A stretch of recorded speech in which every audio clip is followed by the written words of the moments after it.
Mente aí, geografia física, e você acha que tudo cai na sua mão. Mano, o que cai na sua cabeça vai ser um asteroide. Se você esperar que o conhecimento caia na sua cabeça, fião, você está perdido. Você tem que ir atrás desse conhecimento, né? É como eu sempre falo aí pra rapaziada.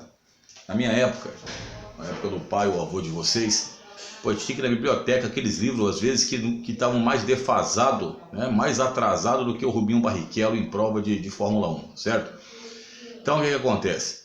Você espera que tenha tudo passado na mão, tudo mastigado. Lembrando a vocês que quando chegar na faculdade, fião, o professor vai estar pouco se lixando para algumas coisas. Ele vai mandar você ler um livro lá, às vezes em inglês, né? Às vezes em francês, se não tiver, que vai ser difícil, mas se vira nos 30 e aprenda a ler, até alemão. Agora aqui no segundo grau nós somos obrigados a passar realmente de forma mastigada. Então aproveita, acorda, põe uns 2 palitos aqui no olho, uns olhão desse tamanho aqui, tá ligado? Mas vamos lá. Agentes formadores do relevo. Nós temos os agentes chamados de internos, os agentes chamados de externos. Cuidado com isso nas provas. Internos e externos. Os internos são chamados de agentes endógenos, né? Gênese, origem interna, endo, interno, origem, endógenos. São chamados de agentes estruturadores. Tá? Os agentes externos são chamados de agentes exógenos, chamados também de agentes esculturadores, né? Esculturadores. Então é como para você entender mais ou menos. O endógeno é quando você come seu arroz, feijão, aquele batatão, né? Aquele batatão que parece do Toy Story lá. E você faz aquele purê legal lá e tal, manda uns 4, 5 ovos junto ali, né, mano?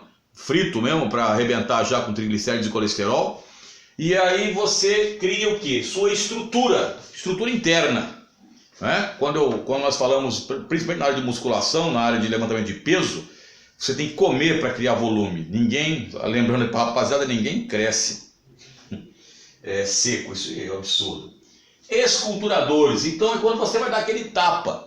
Você vai chegar lá, vai fazer uma operação plástica, enfiar um botox, sei lá o que você vai fazer, pô.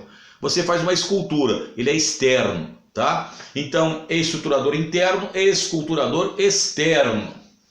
Então, filhão, é o seguinte, endógenos estruturadores. Nós temos 3 que estão intimamente ligados.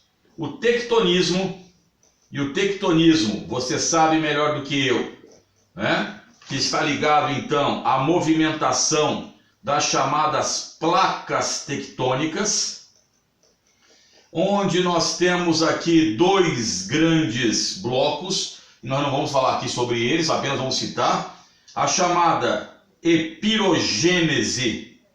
A epirogênese é a formação de continentes, isso nós vamos explicar depois em outro vídeo com calma, e depois nós temos a orogênese, que é a formação de montanhas, tá? Então cuidado com isso. Então esse é o primeiro agente endógeno.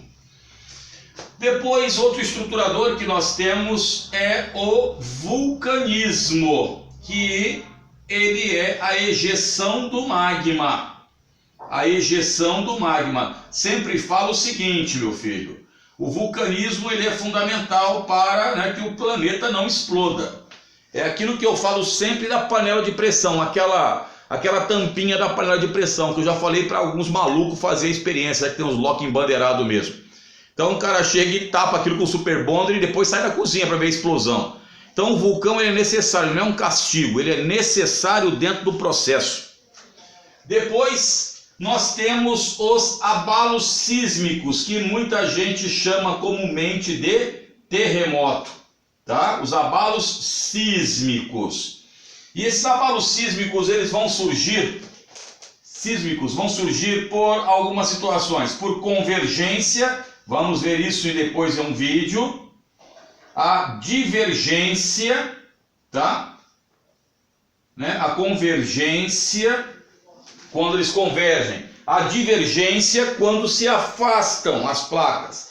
E pelo arrastamento, que é as chamadas falhas transformantes, que nós vamos depois dar aquele olhar, aquela bisoiada básica. Os agentes externos, eles têm o quê? Eles têm os elementos externos para esculpir o relevo. E aí pode ser o sol, pode ser os ventos, a erosão eólica, pode ser o mar, a abrasão marinha. Muitas vezes isso aqui cai em provas, a abrasão marinha, já vi fotos, muitas fotos caindo. Pode ser os animais, tá? Pode ser o gelo, pode ser a raiz das plantas quebrando as rochas. E lógico, o homem, quando eu coloco o homem, estou referindo-me ao gênero humano, meu filho. Se liga, fião. E aí é o seguinte, os agentes externos, muitas vezes nós damos um nome para eles de intemperismo. E aí daqui a pouco eu vou começar a falar inclusive sobre o intemperismo, que é bem mais tranquilo e fácil. Nós temos 4 tipos de intemperismo, filhão, que você já está acostumado a ver aí. O intemperismo físico, esse intemperismo físico, ele pode ser por termoclastia, que é a variação de temperatura, aloclastia, que é a cristalização de sais, e a crioclastia, que é a questão do gelo, mas isso teremos um vídeo para explicar intemperismo, tá ok? O intemperismo químico, que é a ação da água, né? Da água, quando tiver água é o intemperismo químico.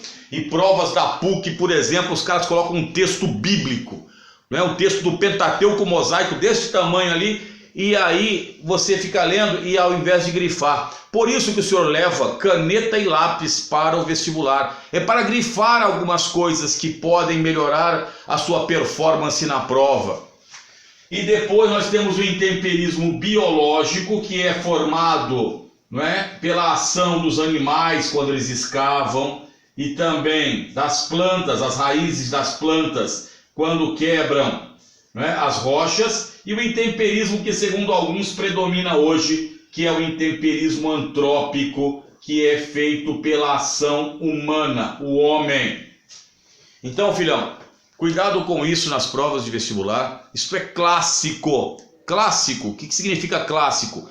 Cai de 10 em 10 provas, cai em alguma questão sobre agente formador do relevo, principalmente, não é, ligado ao homem e à modificação do espaço natural em espaço geográfico.